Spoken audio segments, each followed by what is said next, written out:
મસાલા ભાખરી બનાવવા માટે મિક્સિંગ બાઉલમાં 1 વાટકી ઘઉંનો ઝીણો લોટ સાથે 1 વાટકી ઘઉંનો કરકરો લોટ. કરકરો લોટ ઉમેરવાથી ભાખરી ક્રિસ્પી બને છે.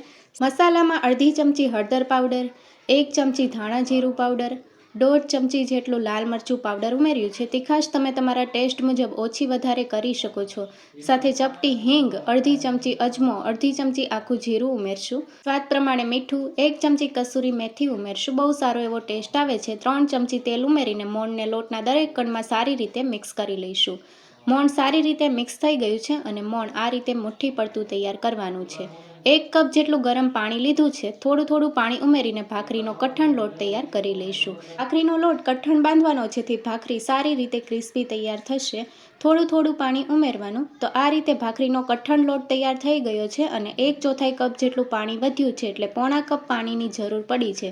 હવે મોટી સાઇઝનો લુવો તૈયાર કરી લઈશું અને ભાખરીને આપણે મીડિયમ થીક વણી લેવાની છે. તો બહુ જાડી નહીં, બહુ પાતળી નહીં, મીડિયમ આપણે ભાખરી તૈયાર કરી લીધી છે.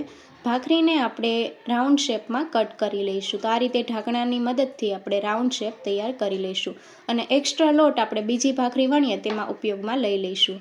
આ રીતે ભાખરી તૈયાર થઈ ગઈ છે. કાંટા ચમચીની મદદથી હોલ કરી લઈશું જેથી ભાખરી શેકતી વખતે અંદર સુધી સારી રીતે શેકાઈ જશે. આ રીતે ભાખરી વણીને કાંટા ચમચીની મદદથી હોલ કરી લઈશું. તમે જોઈ શકો છો સારી રીતે હોલ થઈ ગયા છે. 7 થી 8 નંગ જેટલી ભાખરી તૈયાર કરી લીધી છે.